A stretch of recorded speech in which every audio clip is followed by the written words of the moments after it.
ፊልሙ የሚጀምረው በማሳቹሴትስ የቴክኖሎጂ ተቋም ሲሆን በላቀ የሂሳብ እውቀታቸው የሚከበሩት ፕሮፌሰር ጄራልድ ላምቦ ለድህረ ምረቃ ተማሪዎች ትምህርት እየሰጡ ነው። ትምህርቱን ሲያጠናቅቁ ከክፍሉ ውጭ ባለው ጥቁር ሰሌዳ ላይ በጣም አስቸጋሪ የሆነ የሂሳብ ጥያቄ እንደሚጽፉ ይናገራሉ። ተማሪዎቹም የሴሚስተሩ ትምህርት ከመጠናቀቁ በፊት እንዲፈቱት ይነግሯቸዋል። ጥያቄውን መፍታት የቻለ ተማሪ ስሙ በኤምአይቲ ቴክ መጽሐፍ ላይ እንደሚታተም ይገልጻሉ።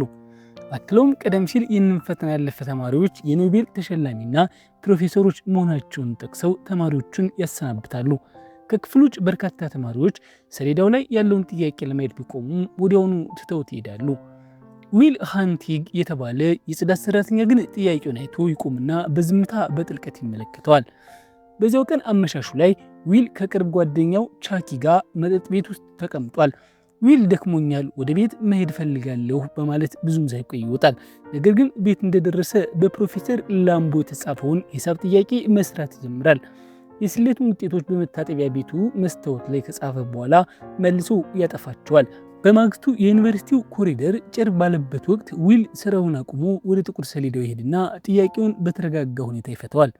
በመቀጠል ዊልና ቻኪ ቤዝቦል እየተጫወቱ ሳለ ቻኪ አንድ ጓደኛው ሃርቫርድ ዩኒቨርሲቲ አቅራቢያ ወደሚገኝ መጠጥ ቤት እንደጋበዛቸው ጠቅሶ ዊል አብሮት መሄድ ይፈልግ እንደሆነ ይጠይቀዋል።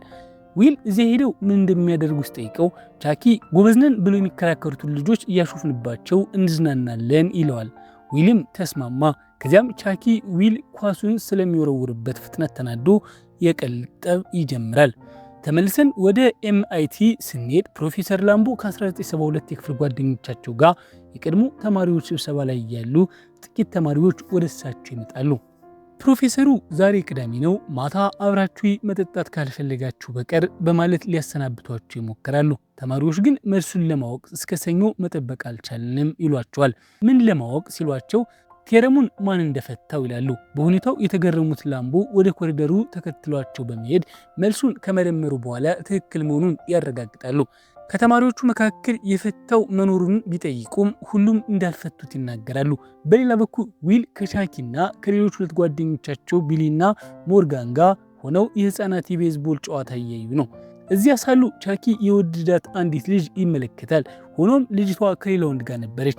ቻኪ ልጁን የሚያውቀው መኖሩን ሲጠይቅ ዊል ካርሚን እንደሚባልና ገና መዋለ ህፃናት እያሉ ዊልን ያስቸግረው እንደነበር ይገልጻል። ዊል ሰዎቹን ችላ ብለው ሄደው ምግብ እንዲበሉ ሀሳብ ያቀርባል። ምግብ ይዘው ወደ ቤት እየተመለሱ ሳለ ቻኪ ሳንድዊች እኔን የከፈልኩት በማለት ለሞርጋን ለመስጠት አሻፈረኝ ብሎ ያሾፍበታል። ሞርጋን ሲከራከር በድንገት ካርሚንና ጓደኞቹ አንድ ሴት ሲያስቸግሩ ይመለከታል። ቻኪና ዊል ያለምንም ማመንታት ጠብ ለመጀመር ይዘጋጃሉ። ሞርጋን ግን ጣልቃ መግባት አይፈልግም። ቻኪም አንድ ነገር ልንገርህ፣ በ2 ሰከንድ ውስጥ ወደዚያ ካልወጣህ እነሱ እንደጨረሱ ተራው አንተ ነው ይለዋል። ዊል ወደ ካርሚን እየተጠጋ አስታውስከኝ፣ ዊል ነኝ፣ መዋለ ህፃናት አብረን ተምረናል ይለውና በቦክስ ይመተዋል። ይህም በሁለቱ ቡድኖች መካከል ከባድ ጸብ እንዲቀሰቀስ ያደርጋል። ጸቡ እየተባባሰ ሲሄድ ፖሊሶቹ ይመጣሉ። ዊል ጓደኞቹን ጎትተው እስኪያወጡ ድረስ ካርሚን ላይ ጥቃት ይቀጥላል። ፖሊሶቹ ሊያስሩ ሲሞክሩ ዊል አንዱን ፖሊስ ይመተዋል። በዚህ ምክንያት በካቴና ታስሮ ይወሰዳል። በኤምአይቲ ፕሮፌሰር ላምቦ ሌላ ትምህርት እየሰጡ ሳለ የመጀመሪያ የሂሳብ ጥያቄ የፈተው ተማሪ መጥቶ ሽልማቱ እንዲቀበል ጥሪ ያቀርባሉ።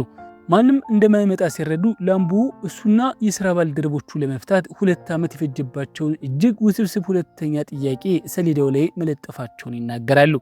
በዚህ መሃል ዊል ከስር ተፈቶ ቻኪ ወደ ቤት ይወስደዋል። በሚቀጥለው ሳምንት ፍርድ ቤት እንደሚቀርብም ለቻኪ ነግሯል። በኋላም ዊል ወደ ኤምአይቲ ተመልሶ አዲሱን ጥያቄ መስራት ይጀምራል። ፕሮፌሰር ላምቦ እና ረዳቱ ቶም ወደ ኮሪደሩ ሲገቡ ዊል ሰሌዳው ላይ ዝም ብሎ እየሞነጫጨረ ይመስላቸዋል። ዊል ደንግጦ ይቅርታ እያለ ይሄዳል። ላምቦ እየተቆጣ ይህ የሰው ስራ ነው፣ በየቦታው እየመጣችሁ ትጫጭራላችሁ፣ አትሂድና ወደዚህ ይለዋል። ዊል ግን በጣም በትህትና እና በለሰለሰ ድምፅ እባክዎን ይተውኝ እያለ ይሄዳል። ላምቦ ወደ ሰሌዳው ተመልሶ የተጻፈውን ሲያይ መልሱ ትክክል መሆኑን ተረድተው ይደመማሉ። በኋላም ዊልና ጓደኞቹ ቻኪ ቀደም ሲል ወደ ተጠቀሰው የሃርቫርድ መጠጥ ቤት ይሄዳሉ። ከመግባታቸው በፊት ሞርጋን ዊል ከኤምአይቲ የጽዳት ስራው ስለመባረሩ ይቀልዳል። ቢል ዊል ለምን እንደተባረረ ሲጠይቀው አስተዳደሩ መዋቅር እያስተካከለ ነበር በማለት ይመልሳል። ቻኪ አጎቴ ምናልባት ዲም ቻምበር ውስጥ ስራ ሊያስቀጥር ይችላል ይለዋል። ሞርጋንም እየቀለድክ ነው፣ ትላንትና ስራ እንድትፈልግልኝ ጠይቄ ነበር ሲለው ቻኪ እኔም አይሆንም ነው ያልኩህ ብሎ ይመልስለታል። መጠጥ ቤት ውስጥ ቻኪ መጠጥ ለማዘዝ ይሄድና የሃርቫርድ ተማሪ የሆኑ የሴቶች ቡድንን ተመልክቶ ይቀርባቸዋል። ራሱን ካስተዋወቀ በኋላ የሃርቫርድ ተማሪ እንደሆነ ይዋሻል። እንዲያውም ከአንዷ ተማሪ ጋር የታሪክ ትምህርት አብሮ እንደተማረ ይናገራል። ቻኪ እያወራ ሳለ ክላርክ የተባለ ሌላ ተማሪ ንግግራቸውን ሰምቶ ጣልቃ ይገባል። ቻኪ እየዋሸ መሆኑን ስላወቀ ቻኪ የጠቀሰውን ትምህርት እሱ ራሱ እንደተማሩ ይናገራል። ስለ ትምህርቱ ቻኪን በጥያቄ ያፋጥጠውና ቻኪን ለማሳፈር በማሰብ ስለ ታሪኩ ትንታኔ በትዕቢት ማውራት ይጀምራል። ዊል ሁኔታውን ከቅርብ ሆኖ ሲከታተል ቆይቶ ጓደኛው ሲቸገር ሲያይ ጣልቃ ይገባል። የክላርክን መከራከሪያዎችን በሙሉ በማፍረስ ክላርክ ዝም ብሎ የታወቁ የታሪክ መጽሐፍትን ሐሳብ እየደገመ መሆኑን ያረጋግጣል።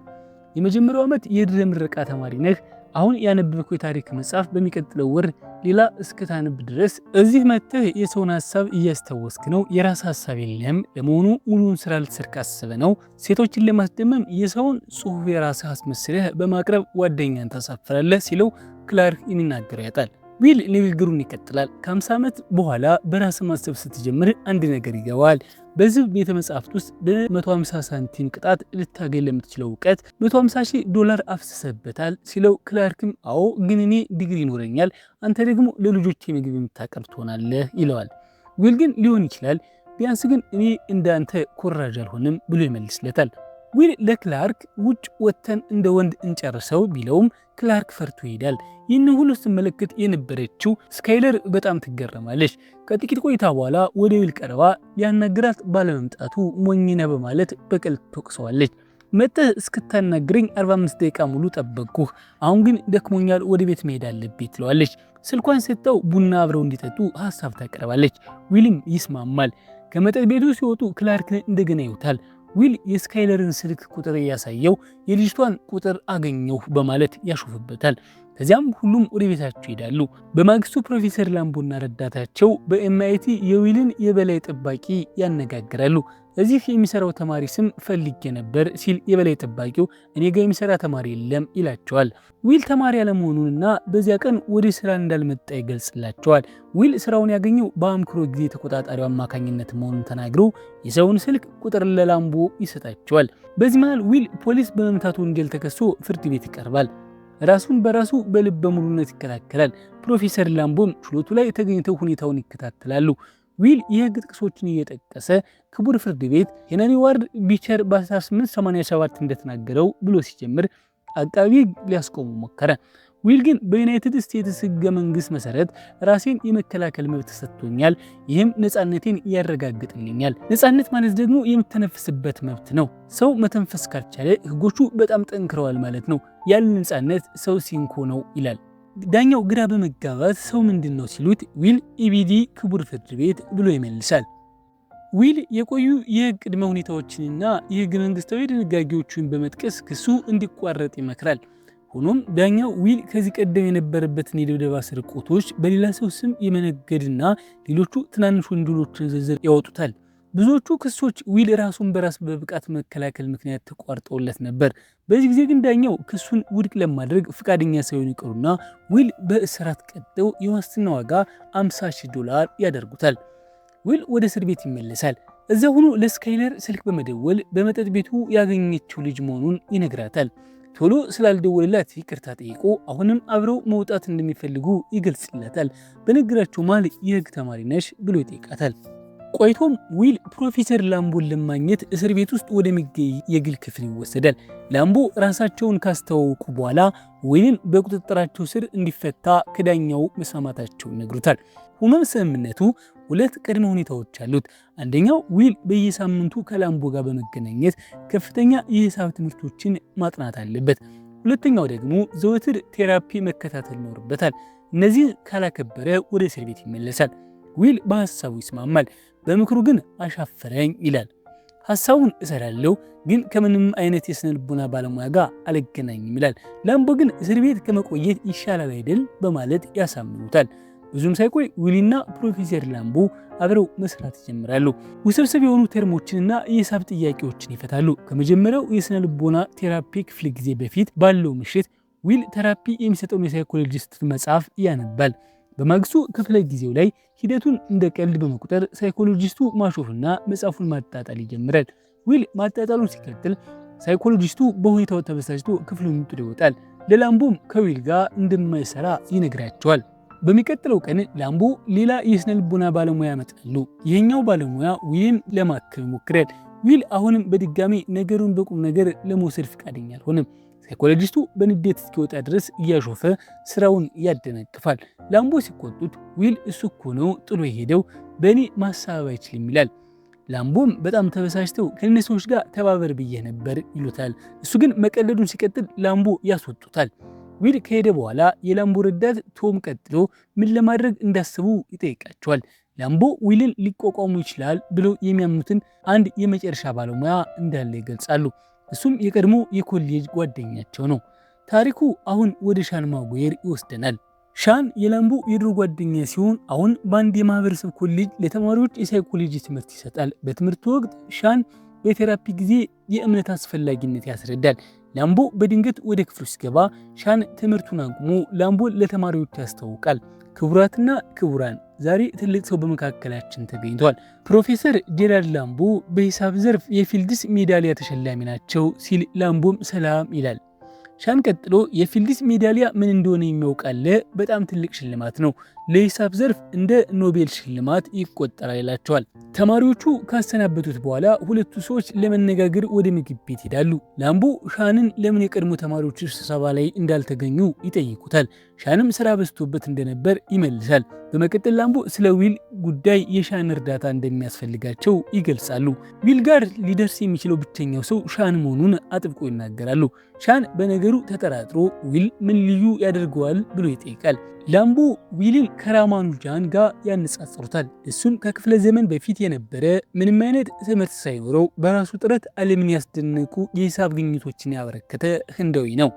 ላምቦ ዊልም ያን አይነት ብርቅዬ ተሰጥኦ እንዳለው፣ ነገር ግን ራሱን የመከላከል ጠባዩ ወደ ኋላ እየጎተተው መሆኑን ይናገራሉ። ሻን ለምንድን ነው እኔን ለዚህ ስራ ትክክለኛ ሰው ነው ብሎ ያሰብከው ብሎ ሲጠይቅ ላምቦ ሁለቱም ተመሳሳይ ታሪክ እንዳላቸው ይገልጻል። ሁለቱም ያደርጉት በደቡብ ቦስተን ነው። ሻን ከኔ በፊት ወደ ስንት ባለሙያዎች ሄደ ሲል ላምቦ 5 ይላሉ። አምስቱም ባለሙያዎቹ ከዊል ጋር ተግባብተው መስራት አልቻሉም። በመጨረሻም ሻን ለመርዳት ይስማማና የቴራፒ ክፍለ ጊዜ ይዘጋጃል። ዊል ወደ ሻን ቢሮ ወጥቶ ክፍሉን ያደንቃል። ሻንም ላምቦና ረዳቱ ብቻቸው እንዲተዋቸው ይጠይቃል። እነሱ ሲወጡ ዊል በመደርደሪያው ላይ የተደረደሩትን በርካታ መጽሐፍት አይቶ ሻን እንዴት ሊሰበስባቸው እንደቻለ ይጠይቃል። ሻን ዊል ከእነዚህ መጽሐፍት ውስጥ ያነበበው መኖሩንም ምን እንደተሰማው ይጠይቀዋል። ዊል ግን ጥያቄውን ችላ ብሎ ሲጋራ ይለኩሳል። ከዚያ የመጣው መጽሐፍት ለመገምገም እንዳልሆነ ይናገራል። የማምሩ የመጽሐፍት ናቸው፣ በእነሱ ተከባል፣ ግን የተሳሳቱ መጽሐፍት ናቸው ይላል። ሻንም ትክክለኞቹ መጽሐፍት የትኞቹ ናቸው ሲለው ዊል ለአንተ ደስ ያለን ይለዋል። ሻንም ያን ሲጋራን ጤንነትን በመጎዳ መንገድ ብትጠቀምበት ይሻላል ብሎ ሲያሾፍበት ዊል አውቃለሁ፣ ለዮጋ ስራዬ እንቅፋት የሆነብኝ ነው በማለት ይመልሳል። ዊል የሻንን የታሪክ እውቀት እያጣጣለ ሌሎች መጽሐፍት ይጠቁመዋል፣ የመጽሐፍ ስብስቡንም ይተቻል። ሻን ወሬ ለመጀመር ቢሞክርም ዊል ግን ወሬውን ወደ ሌላ አቅጣጫ ይወስደዋል። ከዚያም ዊል አንዲት ስዕል ተመልክቶ ስለ እሷ ይጠይቃል። ሻን ስዕሏን የሳላት እሱ ራሱ መሆኑን ገልጾ የዊልን አስተያየት ጠይቀዋል። ዊል ስዕሏን ከመረመረ በኋላ ስዕሏ የተሳሳተ ሴት በማግባት የመጣን የስነ ልቦና ስቃይ ታሳያለች በማለት በችልታ መንፈስ ይናገራል። ምናልባት የተሳሳተ ሴት አግብተህ ይሆናል ይለዋል። ሻንም አንደበትን ብትቆጥብ ይሻላል ብሎ ያስጠነቅቀዋል። ዊል ግን ንግግሩን በመቀጠል የሻን ሚስት ሌላ ወንድ ወዳ ስትሄድ ጥላው እንደሄደች አድርጎ ይናገራል። ሻን በንዴት የዊልን ጉሮሮ አንቆ ይይዘውና ዳግመኛ ሚስቱን እንዳይሰድብ ያስጠነቅቀዋል። ዊል ግን በተረጋጋ ሁኔታ ሰዓቱ አልቋል ይለዋል። ሻን ይለቀዋል። ዊልም ወጥቶ ይሄዳል። ላምቦ ወደ ቢሮ ሲገቡ ሻን ተረብሾ ያገኙታል። ላምቦም ጉዳዩን መተው ከፈለገ እንደሚረዱት ይነግሩታል። ነገር ግን ሻን ዊል በሚቀጥለው ክፍለ ጊዜ እንዲመጣ ጥብቆ ይናገራል። ሐሙስ በ10 ሰዓት ልጁ እንዲገኝ ይላቸዋል። በዚያ ምሽት ሻን ለብቻው ተቀምጦ መጠጥ እየጠጣ ዊል ስላለው ነገር ያስባል። በዚህ መሃል ዊል ከስካይለር ጋር ለመጀመሪያ ጊዜ ይወጣል። ስካይለር ስለ ህይወቱ አስተውራ እንግሊዝ ውስጥ ታዋቂ ትምህርት ቤት እንደተማረች፣ አሁን ሃርቫርድ እያጠናች እንደሆነና ስታንፎርድ የሕክምና ትምህርት ቤት ለመግባት እንዳቀደች ትነግረዋለች። ለትምህርቷ ብዙ ገንዘብ እንዳፈሰሰ ስትገልጽ አምሮዬ $250,000 ያወጣል ትላለች። ዊል ወላጆቿ እስካልተመረጡ ድረስ ችግር እንደሌለው ቢናገርም ስካይለር ግን ትምህርቷን የከፈለችው ከውርስ ባገኘችው ገንዘብ መሆኑን ትነግረዋለች። በኋላ ምግብ ሲበሉ ዊል የመሰናበቻ መሳሳም እንደሚፈልግ ፍንጭ ይሰጣል። ስካይለርም ተስማምታ ይሳሳማሉ። ከጥቂት ቀናት በኋላ ዊል ወደ ሻን ቢሮ ይመለሳል። ሻን ቢሮ ውስጥ ከመቀመጥ ይልቅ ወደ አንድ ጸጥ ያለ መናፈሻ ይወስደዋል። ሻን ለዊል ስለ ስዕሏ የተናገረውን ሌሊቱን ሙሉ ሲያስብ እንደነበር ይነግረዋል። ዊል ስለተናገረው ነገር ምንም አይነት እውቀት እንደሌለውና ገና ልጅ መሆኑን ይነግረዋል። እውቀት ብቻውን የህይወት ተሞክሮ ሊሆን እንደማይችል ያስረዳል። ስለ ጦርነት ብጠይቅህ የሼክስፒር ጥቅስ ጠቅስልኝ ይሆናል፣ ግን ጦርነት ውስጥ ገብተህ አታውቅም። የቅርብ ጓደኛህ ጭን ላይ ሆኖ የመጨረሻ ትንፋሹን ሲተነፍስና አንተን ለእርዳታ ሲለምንህ አይተህ አታውቅም። ስለ ጥበብ ብጠይቅህ ስለ ሚካኤል አንጌሎ ያነበብከው ሁሉ ትነግረኛለህ፣ ነገር ግን ሲስቱን ቻፕል ውስጥ የቆመህ ያ የሚያምር ጣሪያ ሲታይ ምን እንደሚሸት አታውቅም። ስለ ሴቶች ብጠይቅህ ዝርዝር መረጃ ትሰጠኛለህ፣ ግን አንድ ሴት አጠገብ ተኝተህ መንቃት የሚሰጠውን እውነተኛ ደስታ አታውቅም። ስለ ፍቅር ብጠይቅህ ግጥም ትጠቅስልኛለህ፣ ነገር ግን ለአንድ ሴት ራስን አሳልፈ ሰጥተህ አታውቅም። እግዚአብሔር ለአንተ ብቻ የላካት መልክ እንደሆነችና ከሲኦል ጥልቀት ልታወጣህ እንደምትችል ተሰምቶ አያውቅም። የሷ መልክ መሆኑን ምን እንደሚመስል በካንሰር ስትታመም እንኳን ለ2 ወራት ሆስፒታል ውስጥ እጄን ይዘህ አድረህ አታውቅም። እውነተኛው ሰው ማጣት ምን እንደሆነ አታውቅም። ምክንያቱም ያ የሚሰማው ከራስ በላይ የምትወደው ነገር ሲኖር ብቻ ነው። ጎበዝ ልጅ ነህ፣ ግን የምታደርገው ነገር ሁሉ ፍርሃትን ለመደበቅ ነው። አንተ ወላጅ አልባ ነህ። እኔ ኦሊቨር ትዊትን ስላነበብኩት ብቻ ያንተ ህይወት ምን ያህል ከባድ እንደነበር አውቃለሁ ማለት እችላለሁ። ከመጽሐፍት ስለ አንተ ምንም ልማር አልችልም። ስለ ራስህ ማንነት ማውራት ከፈለግ ግን እኔ ዝግጁ ነኝ። አንተ ግን ያን ለማድረግ ትፈራለህ። ምርጫው ያንተ ነው ይለዋል። ከዚህ ንግግር በኋላ ሻንዊል ከሀሳቡ ጋር ብቻውን ትቶት ይሄዳል። በማግስቱ ቻክዊልን ከቤት ወስዶ አንድ ኩባያ ቡና ከሰጠው በኋላ ወደሚሰሩበት የህንፃ ግንባታ ቦታ ይወስደዋል። በዚያ ምሽት ዊል ጓደኞቹ መኪና ውስጥ ሆነው እየጠበቁት ወደ ስካይለር ይደውላሉ። ስልኩን ስታነሳው ግን ዊል ደንግጦ ምንም ሳይናገር ይዘጋዋል። ወደ መኪናው ሲመለሱም ቁጥሩን እንደረሳው በመናገር ዋሻል። ከጥቂት ቀናት በኋላ ዊል ለሌላ ክፍለ ጊዜ ወደ ሻን ይመለሳል። በዚህ ጊዜ ሁለቱንም ምንም አይነጋገሩም። ዊል ሲጋራ ሊለኩስ ሲሞክር ሻን ሲጋራ ማጨስ አይፈቅድም ይለዋል። ክፍለ ጊዜው እስኪያልቅ ድረስ በዝምታ ይቀመጣሉ። በኋላም ሻን ለፕሮፌሰር ላምቦ ዊል ዝምታን እንደመረጠ ይነግራቸዋል። ሆኖም ዝምታውን ቀድሞ ላለመስበር ወስኗል። ላምቦም በሁለት የሰፈር ልጆች መካከል ያለ የመፋጠጥ ውድድር ነው እንዴ ብለው ቢጠይቁም ሻን ግን ዝምታው ራሱ የለውጥ ምልክት እንደሆነ ያስረዳል። ቆይቶም ፕሮፌሰር ላምቦ ስለ አንድ የሂሳብ ቴርም ለመወያየት ከሌላ ፕሮፌሰር ጋር ይገናኛሉ። ፕሮፌሰሩ ቴርሙ ሊፈታ እንደማይችል ቢናገሩም ዊል ግን በእርጋታ የራሱ መፍትሄ ያቀርባል። መልሱ በፕሮጀክተር ለሁሉም ሲታይ ፕሮፌሰሩ የሚናገሩት አጥተው በዝምታ ይዋጣሉ። ላምቦ ሁኔታውን በኩራት ይመለከታል። ዊል ለሌላ ክፍለ ጊዜ ወደ ሻን ይመለሳል። መጀመሪያ ላይ ዝም ቢልም በድንገት ስለ አውሮፕላን ቀልድ በማውራት ዝምታውን ይሰብራል። አንድ ጊዜ አውሮፕላን ውስጥ ነበርኩ። አብራሪው ማይክሮፎኑን ሳይዘጋው ለረዳቱ አሁን የሚጎድለኝ አንድ ኩባያ ቡናና ሴት ብቻ ነው ሲለው ማይኩ ክፍት መሆኑን ለመናገር አስተናጋጇ ወደ እሱ ትሮጣለች። ከኋላዬ የተቀመጠ አንድ ሰው ግን ቡናውን እንዳትረሺ ብሎ ጮኸ በማለት ይቀልድና ሁለቱም ይስቃሉ። ዊል ከስካይለር ጋር ወጥተው እንደነበር ነገር ግን ከዚያ በኋላ እንዳላገኛት ይናዘዛል። ስካይለር ለሱ ፍጹም እንደሆነችና ከተቀራረቡ ግን ጉድለቷን አይቶ እንዳይጠላት እንደሚፈራ ይገልጻል። አሁን እሷ ፍጹም ነች፣ ያ እንዲበላሽ አልፈልግም ይላል። ሻን ግን ማንም ሰው ፍጹም እንዳልሆነ ይነግረዋል። ይህንን ለማስረዳትም ስለ ሞተችው ሚስቱ ያወራል። ሚስቱ በጣም ቆንጆ ብትሆንም ተኝታ ሳለ ትፈሳ እንደነበር ይነግረዋል። አንድ ምሽት ድምፁ በጣም ከፍተኛ ከመሆኑ የተነሳ ውሻውን ቀሰቀሰው። እሷም ነቅታ አንተን አለችኝ፣ እኔ ግን እውነቱን ለመናገር ልቤ አልፈቀደም ይለዋል። ዊል በሳቅ ይፈነዳል። ሻንም አክሎ ሚስቱ ከሞተች 2 ዓመት ቢሆናትም አሁንም ድረስ በናፍቆት የሚያስታውሰው እንዲህ ያሉትን ትናንሽ ነገሮችን መሆኑን ነግረዋል። ይህ ቅጽበት ዊል እንዲዝናናና ቴራፒው በቁም ነገር እንዲጀመር ሄደዋል። ሻን ዋናው ጥያቄ ፍጹም መሆኑ ሳይሆን አንዱ ለሌላኛው ትክክለኛው ሰው መሆኑ ላይ መሆኑን ያስረዳዋል። ዊል ሻን በድጋሚ ስለማግባት አስቦ እንደሆነ ይጠይቀዋል። ሻን ግን ለእሱ ሚስቱ ብቸኛ እንደነበረች ይነግረዋል። ክፍለ ጊዜው ይጠናቀቃል። ዊልም በንግግሩ ተነግቶ ይወጣል። በማግስቱ ዊል ለስካይለር በመናኸሪያ ክፍሏ ሄዶ ይጎበኛታል። ከቀጠሯቸው በኋላ ስላልደወልላት ስራ በዝቶብኝ ነው በማለት ይቅርታ ይጠይቃታል። እንደገና መገናኘት ይችሉ እንደሆነ ሲጠይቃት አልችልም ትሏለች። ዊልም እሺ ብሎ ሊሄድ ሲል እንዴ ለዘላለም አልችልም ማለት ሳይሆን አሁን ላይ አልተመቸኝም ማለት ነው ትለዋለች።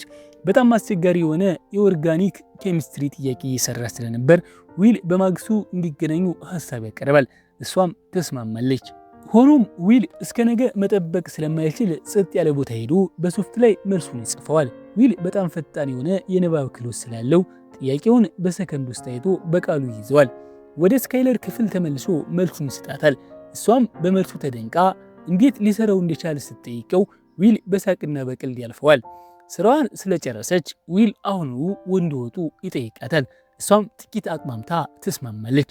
ብዙም ሳይቆይ የውሻ ሩጫ ውድድር ለማየት ይሄዳሉ። ስካይለር በአጉሊ መነጽር ሩጫውን የተከታተለች የመረጠችው ውሻ ሊያሸንፍ በደስታ ትጮኻለች። ስለ ቤተሰቡ ስትጠይቀው ዊል 12 ታላላቅ ወንድሞች እንዳሉት ይነግራታል። ስካይለርም በመገረም አሁንም ይገናኙ እንደሆነ ተጠይቀውና አንድ ቀን ልታገኛቸው እንደምትፈልግ ትነግረዋለች። በኋላም ዊል ከሻን ጋር ሌላ የቴራፒ ክፍለ ጊዜ ያደርጋል። ዊል ሻንን ሚስቱ መሞቷን ያስከትልበትን ስቃይ በማሰብ ባላገኛት ይሻል ነበር ብለህ ተጸጽተህ ታውቃለህ ብሎ ይጠይቀዋል። ሻን ግን ከእሷ ጋር ባሳለፈው አንዲትም ቀን ተቆጭቶ እንደማያውቅ ይነግረዋል። እሷ ለእርሱ ትክክለኛዋ መሆኗን እንዴት እንዳወቀ ሲገልጽ ለመጀመሪያ ጊዜ የተገናኙበትን ቀን ያስታውሳል። ያ ቀን በሬድ ስኮስ ታሪክ ውስጥ ትልቅ ቦታ የሚሰጠው የወርልድ ሴሪስ 6ኛው ጨዋታ የተካሄደበት ቀን ነበር። ሻንና ጓደኞቹ ቲኬት ለማግኘት ሌሊቱን ሙሉ መንገድ ላይ ተኝተው እንደነበር ያስታውሳል። ጨዋታው ከመጀመሩ በፊት መጠጥ ቤት ውስጥ የሆነው እየጠበቁ ሳለ የወደፊት ሚስቱ ወደ ውስጥ ትገባለች። ሻን ጨዋታው እንዴት በውጥረት ቀጥሎ ካርልተን ፊስክ ያን ታሪካዊ ጎል እንዳስቆጠረና በሺዎች የሚቆጠሩ ደጋፊዎቹ ወደ ሜዳ እንደገቡ ይገልጻል። ዊልም በደስታ አንተስ ወደ ሜዳ አልገባህም ብሎ ይጠይቀዋል። ሻንም አይ እኔ ሜዳ ውስጥ አልነበርኩም ይለዋል።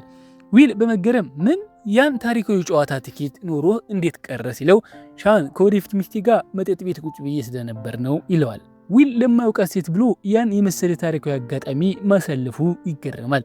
ለማታውቃት ሴት ስትል ጨዋታውን ሳትገባ ቀረህ፣ ጓደኞችስ እንዴት ዝም አሉ ሲለው ሻን ሊያስቆሙኝ አልቻሉም ይለዋል። ሻን ቲኬቱን በጠረጴዛው ላይ አንሸራቶ ይቅርታ ስለ አንዲት ሴት ማወቅ አለብኝ ብሏቸው እንደሄደ ይነግረዋል። ሻን ያን ጨዋታ መቅረቱ ለ18 ዓመታት አብሯት በመኖሩ ወይንም በታመመች ጊዜ ስራውን ትቶ በመንከባከቡ ፈጽሞ እንደማይቆጭ ያስረዳል። በመቀጠል ዊልና ስካይለር አብረው ይታያሉ። ወንድሞቹንና ጓደኞቹን መቼ እንደምታገኝ ትጠይቀዋለች። ዊልም በቅርቡ እንደሚሆን ቃል ይገባላታል። ብዙም ሳይቆይ ስካይለር ከመጠጥ ቤት ዊልና ጓደኞቹን ትቀላቀላለች። ቻኪ ስለ አጎቱ ማርቲ የሚያወራውን ታሪክ በጥሞና ስታዳምጥ ወዲያውኑ ከቡድኑ ጋር ትላመዳለች። እንዲያውም የራሷን ቀልድ አውርታ ሁሉም እንዲስቁ ታደርጋለች። የዊል ጓደኞችም እንደወደዷት በግልጽ ይታያል። ለመሄድ ሲነሱ ቻኪ ለዊል መኪናውን እንዲነዳና ስካይለርን ወደ ቤቷ እንዲያደርሳት ቁልፉን ሰጥቷል። ከመሄዳቸው በፊት ስካይለር አሁንም ስለ ዊል ወንድሞች ትጠይቀዋለች። ዊል ግን ሌላ ጊዜ በማለት ወሬውን ይቀይረዋል። በሌላ በኩል ፕሮፌሰር ላምቦ ስለ ዊል ለውጥ ለመጠየቅ ሻንን መጠጥ ቤት ያገኙታል።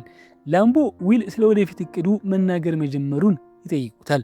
ሻን ግን አሁንም በዊል ያለፈ ታሪክ ላይ ትኩረት እያደረጉ መሆኑን ያስረዳል። ላምቦ ለዊል የሥራ ዕድሎችን እየመጡ ስለሆነ ወደፊት መሄድ እንዳለባቸው ይወተውተዋል። ሻን ላምቦ የራሳቸውን ፍላጎት ዊል ላይ እየጫኑ ነው ብሎ ይከራከራል። ላምቦ ግን ይህንን ለማስተባበል አስተናጋጁን ቲም ልትረዳን ትችላለህ፣ ስለ ዮናስ ሳልክ ሰምተህ ታውቃለህ ሲለው አዎ ብሎ ይመልሳል። አልበርት አይንስታይንን ታውቀዋለህ ሲለው የታወቀ ስለሆነ ፈገግ በማለት መለሰ። ቀጥሎም ስለ ጄራልድ ላምቦስ ሰምተህ ታውቃለህ አለው። እሱም አልሰማሁም በማለት መለሰ። ላምቦ አመሰግናለሁ ቲም ይላሉ። ላምቦ አንስታይን ዓለምን ከመለወጡ በፊት ትርፍ ጊዜውን በፊዚክስ ላይ የሚያሳልፍ ተራ የፈጠራ መብት መዝጋቢ እንደነበር ይገልጻል። አንስታይን በየምሽቱ ከጓደኞች ጋር ለመጠጣት ሲል ያን እውቀቱን ቢተው ኑሮ አስበው ቲም ስለሱ አይሰማም ነበር፣ ሁላችንም አንድ ትልቅ ነገር እናጣ ነበር ይላሉ። ዊሊያም የአይነት ብቃት እንዳለውና እውቀትን እንዲያባክን እንደማይፈልጉ ይናገራሉ። እኔ ከዚህ ወጣት ጋር ሲነጻጸር ምንም አይደለሁም ይላሉ። ሻን ግን ዊል በራሱ ፍጥነት መሄድ እንዳለበትና ግፊት ሊደረግበት እንደማይገባው ይከራከራል። እንደ ምሳሌም ሌላ የሂሳብ ሊቅ የነበረው ቢሆንም አስቸጋሪ የልጅነት ጊዜ የነበረውን ሰው ይጠቅሳሉ። በ1960ዎቹ በሚቺጋን ዩኒቨርሲቲ የተመረቀ አንድ ጎበዝ ወጣት ነበር። በሂሳብ ዘርፍ ድንቅ ስራ ሰርቷል። ከዚያም በርክሌ ውስጥ ረዳት ፕሮፌሰር በመሆን ትልቅ ብቃት አሳይቷል። በመጨረሻም ወደ ሞንታና በመሄድ ተወዳዳሪ የሌለው ሆነ ሲለው ላምቦም እና ማን ነበር እሱ ይላሉ። ሻንም ቴድ ካዚንስኪ ይላሉ። ላምቦም ሰምቼው አላውቅም አለው። ሻም ቲምን ጠርቶ ቴዲ ካዚንስኪ ማን ነው ሲለው ታዋቂው አሸባሪ በማለት ይመልሳል። ይህም እውቀት ብቻውን ጥቅም እንደሌለው ለማሳየት ነበር። በንግግሩ ባይስማሙም ላምቦ ለዊል የሥራ ቃለ መጠይቅ እንዳዘጋጁና አሁን ሰዓቱ መሆኑን ይገልጻሉ። ዊል ግን ለጉዳዩ ፍላጎት ስለሌለው ቻኪን በሱ ምትክ ይልከዋል። በቃለ መጠይቁ ወቅት ቻኪ ሆን ብሎ ቀጣሪዎቹን ያበሳጫቸዋል። የቀረበለትን እድል በማጣጣል ጊዜውን እያባከኑ እንደሆነ ይነግራቸዋል። ስለ ስራው ለማሰብ ብቻ $200 እንዲሰጡ ይጠይቃል። እሱ ግን $70 ብቻ ይሰጡታል። ቻኪ ገንዘቡን ተቀብሎ ከተጠያቂው ጋር ተነጋገሩ ብሏቸው ይወጣል። በዚህ መሃል ዊልና ስካይለር ውጭ ባለ ምግብ ቤት ተቀምጧል። ስካይለር በትምህርት ስራዋ ላይ ትኩረት ታደርጋለች። ዊል ሊረዳት ቢሞክርም እርሷ መረዳት ስላለባት እምቢ ትለዋለች። ዊል እንዴት ለሃርቫርድ ተማሪ የሚከብደው የኦርጋኒክ ኬሚስትሪ ትምህርት በቀላሉ እንደሚያውቅ ትጠይቀዋለች። ዊል ነገሩ ለሱ ተፈጥሯዊ እንደሆነ ይነግራታል። ራሱን ከሞዛርት ወይም ቤትሆቨን ጋር በማነጻጸር እነሱ ፒያኖን ሲያዩት እንዴት እንደሚጫወቱት ወዲያውኑ እንደሚያውቁ ሁሉ እሱም የሂሳብ ጥያቄ ሲያይ መፍትሄው ወዲያውኑ እንደሚመጣለት ይገልጽላታል። ስካይለርም በመገረም ትሰማዋለች። ቆይቶም ሁለቱ አብረው ተኝተው ሳለ ስካይለር ዊል አብሯት ወደ ካሊፎርኒያ መሄድ ይችል እንደሆነ ትጠይቀዋለች። በቅርቡ ከሃርቫርድ እንደምትመረቅና ለሕክምና ትምህርት ወደ ስታንፎርድ እንደምትዘዋወር ትነግረዋለች። ጥያቄው ዊልን ክፉኛ ያስደነግጠዋል። እውነትሽ ነው ብሎ ይጠይቃታል። እሷም በቁም ነገር እንደሆነ ታረጋግጥለታለች። ዊል መረበሽ ይጀምራል። ይህም ትልቅ ውሳኔ እንደሆነ ይነግራታል። አብረው ቢሄዱ እንኳ ከቆይታ በኋላ ሐሳቧን ልትቀየር እንደምትችል ይሰጋል። ያኔ ካሊፎርኒያ ውስጥ አብረን ከሆንን በኋላ ባይሆን ይሻል ነበር ብለሽ ብትቆጪ ምን ያደርጋለሁ፣ አብሬሽ መሄድ አልችልም ይላታል። ለምን ስትለው ቦስተን ውስጥ ስራና ህይወት እንዳለው ይገልጻል። ስካይለር ግን ምን እየፈራ እንደሆነና እንደሚወዳት ትጠይቀዋለች። ወሬው ወዲያውኑ ወደ ጠብ ይቀየራል። ዊል በንዴት ስካይለርን የባለ ሀብት ልጅ ነሽ፣ በመጨረሻ የምታገቢው ወላጆችሽ የሚመርጡልሽን ባለ ሀብት ነው፣ እኔን የምትቀርቢ ለጊዜያዊ መዝናኛ ብቻ ነው በማለት ይከሳታል። ስካይለር ግን በንዴት ትመልሳለች። አባቴ የሞተው የ13 ዓመት ልጅ ሳለሁ ነው። ይህንን ገንዘብ የወረስኩት ከሱ ነው። በየቀኑ ስነቃ ገንዘቡን መልሼ አባቴን ለአንድ ቀን እንኳ ማግኘት ብችል እንዴት ደስ እንደሚለኝ ነበር፣ ግን አልችልም ትለዋለች። ዊል 12 ወንድሞች አሉ ብሎ እንደዋሻት በመጥቀስ ታማኝ እንዳልሆነ ትነግረዋለች። ዊል ሊወጣ ሲል ስካይለር ታስቆሟለች። ዊልም በንዴት ይጮሃል። ምን ማወቅ ትፈልጊያለሽ?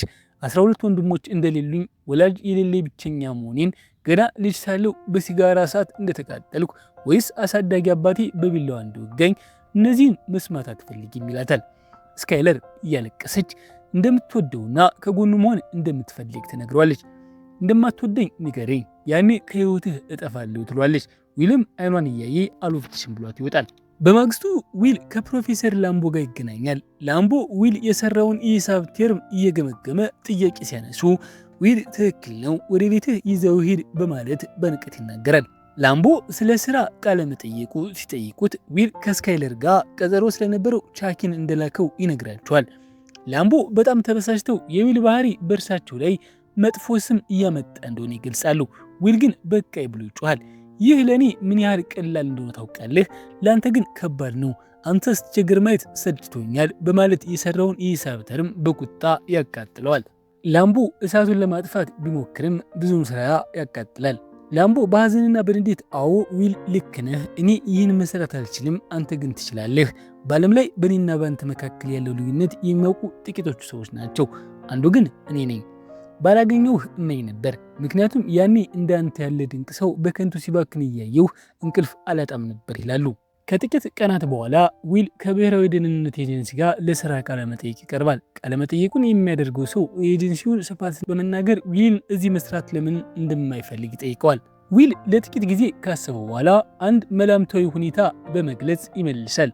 አንድ የማይሰበር ሚስጥራዊ ኮድ ለመስበር ረዳሁ ቢባል ያ መረጃ ደግሞ የሆነ ቦታ የሚገኝን አማጺ ቡድን ለማጥቃትና ቦምብ ለመጣል ምክንያት ይሆናል።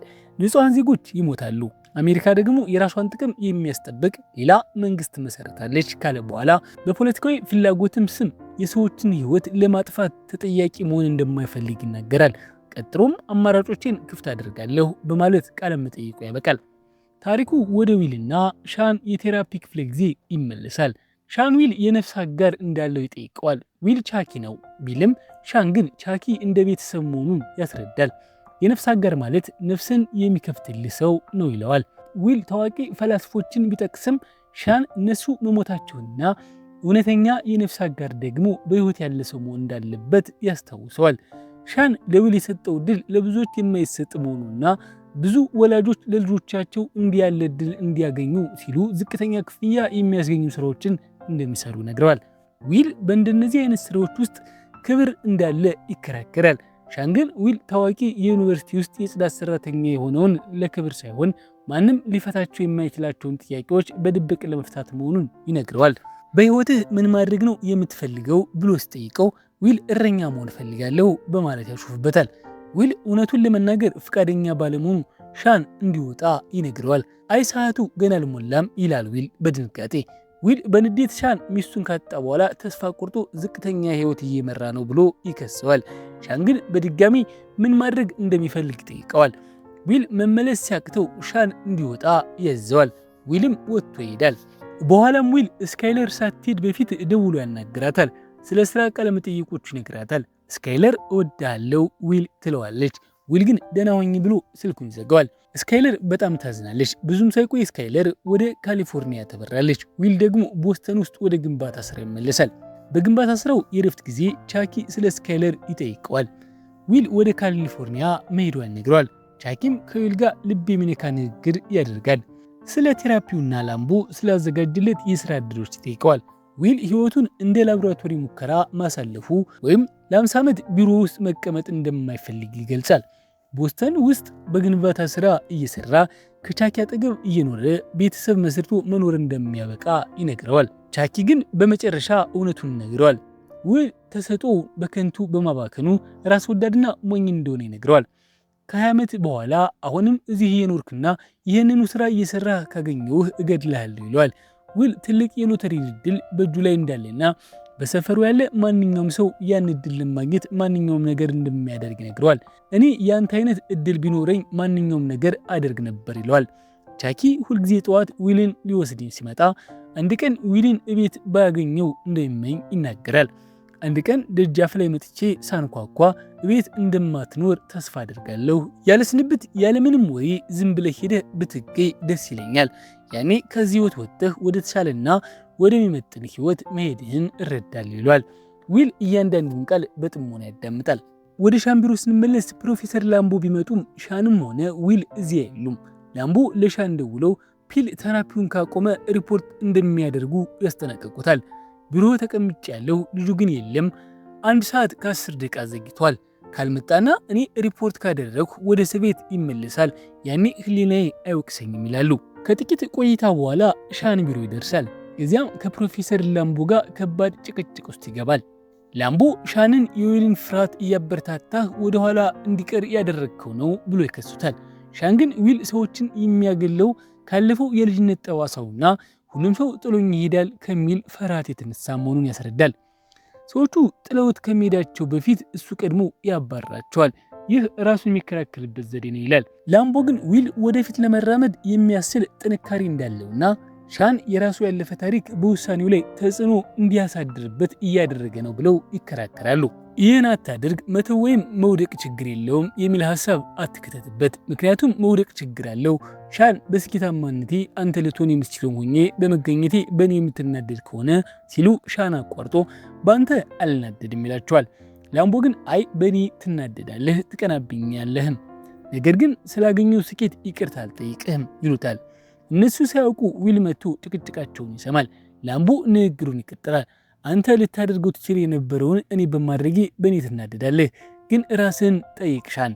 ዊል እንዲህ እንዲሰማው እንደ ተሸናፊ እንዲቆጠር ትፈልጋለህ ይሉታል። ሻንም በንዴት አንተ ትዕቢተኛ፣ ለዚህ እኮ ነው ለተረገመ የቀድሞ ተማሪዎች ስብሰባ የማልመጣው፣ ያን አይንህን እይታ ማየት ስለምጠላ ነው። ያ የንቀትና ሰውን ዝቅ የሚያደርግ እይታ እንደ ተሸናፊ ትቆጥረኛለህ። እኔም ማን እንደሆንኩ አውቃለሁ።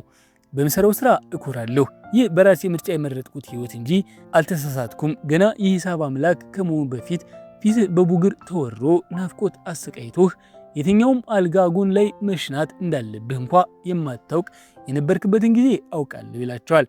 ቀጥሎም ለምንድን ነው አሁንም ውድቀትን የምትፈራው ብሎ ይጠይቁታል። ላምቦም አዎ ያኔም ከኔ ትበልጥ ነበር፣ አሁንም ትበልጣለህ። ስለዚህ ለህይወት ውጤት እኔን አትውቀሰኝ፣ የኔ ጥፋት አይደለም ይላቸዋል። ሻንም አልወቅስህም፣ ነገሩ ስለ አንተ አይደለም፣ ነገሩ ስለ ልጁ ነው በማለት ይጮሃል። ውጥረቱ እየጨመረ ሲሄድ ዊል ጣልቃ ይገባል። ላምቦ ዊልን ሲያዩት ሰበብ ፈጥረው ይወጣሉ። ላምቦ ከሄደ በኋላ ዊል በሻን እጅ ላይ የራሱን የክስ ፋይል ይመለከታል። በፋይሉ ውስጥ ዊል በአሳዳጊ አባቱ ይደርስበት የነበሩ ጥቃት የሚያሳዩ የቁስል ፎቶግራፎች አሉ። ዊል ሾን እንዲህ ያለ ነገር ደርሶበት እንደሆነ ይጠይቀዋል። ሾንም የራሱ አባት በደለኛ እንደነበር በመግለጽ የልጅነት ህመሙን ያጋረዋል። አባቴ ሰካራም ነበር፣ በጣም ክፉ ሰካራም። በጠጣ ቁጥር በሆነ ሰው ላይ ክንዱን ለማሳረፍ ይፈልጋል። እኔ ደግሞ እናቴንና ታናሽ ወንድሜን እንዳይነካብኝ እሱን አበሳጨው ነበር። በተለይ ደግሞ ቀለበት አድርጎ የሚመጣባቸው ምሽቶች በጣም ከባድ ነበሩ። ዊልም የራሱን መሪር ትዝታ ማውራት ይጀምራል። አሳዳጊ አባቴ ጠረጴዛ ላይ ቀበቶ እንጨትና መፍቻ ያስቀምጥና ምረጥ ይለኝ ነበር ይላል። ሻንም እኔ በሆን ኖሮ ቀበቶውን እመርጥ ነበር ይላል። ዊል ግን እኔ ግን መፍቻውን ነበር የምርጥ ይለዋል። ሻን ለምን መፍቻውን ብሎ ይጠይቀዋል። ዊል ምክንያቱም ግድ ስለማይሰጠኝ ነው ብሎ ይመልሳል። ሻንም ለአሳዳጊ አባት ነው ሲለው ዊል አዎ ይላል። ዊል በመጨረሻም ሰዎችን የሚገፋው ሰው ጥሎኝ ይሄዳል ከሚል ፍርሃት የተነሳ ራሱን ለመከላከል እንደሆነ ያምናል። ስካይለርም ያደረገው ይህንኑ እንደነበር ይገልጻል። ሻን በረጋ መንፈስ ዊልን እያየ በልጅነቱ የደረሰበትን መከራ ሁሉ የእሱ ጥፋት እንዳልሆነ ይነግረዋል።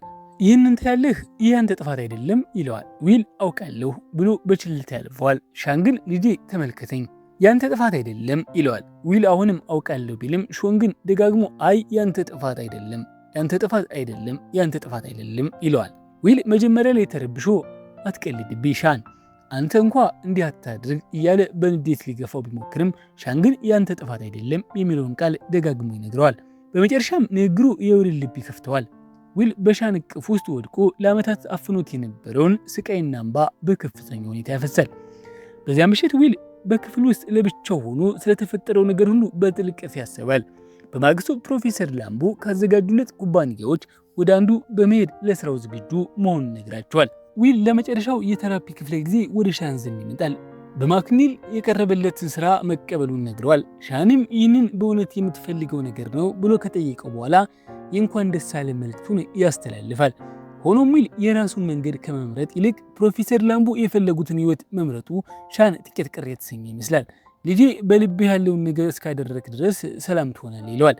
ዊል ለሁሉም ነገር ሻንን አመስግኖ ግንኙነታቸው እንደማይቋረጥ ቃል ይገባለታል። ሻንም መልካም እድል እየተመኘለት ለመጨረሻ ጊዜ ይተቃቀፋሉ። ከዚያም ዊል ጓደኞቹን መጠጥ ቤት ያገኛቸዋል። እነሱም ልደቱን በድንገት በማክበር ያስገርሙታል። ከቤቶች ሲወጡ ራሳቸው የገጣጠሙለትን መኪና በስጦታ ያበረክቱለታል። ቻኪም መኪናው ወደ ስራ እንዲሄድ እንደሚረዳ ይነግረዋል። ዊል በጓደኞቹ ታማኝነትና ፍቅር ተነክቶ ከልቡ ያመሰግናቸዋል። በኋላም ፕሮፌሰር ላምቦ በመካከላቸው ለተፈጠረው አለመግባባት ይቅርታ ለመጠየቅ ሻን ዘንድ ይመጣሉ። ሻን እቃዎቹን እየሸከፈ መሆኑ ሲያዩ ምክንያቱን ይጠይቁታል። ሻንም አእምሮውን ለማደስ ለተወሰነ ጊዜ ለመጓዝ ማቀዱን ይነግራቸዋል። ሁለቱ ሰዎች አብረው መጠጥ ለመጠጣት ይወጣሉ።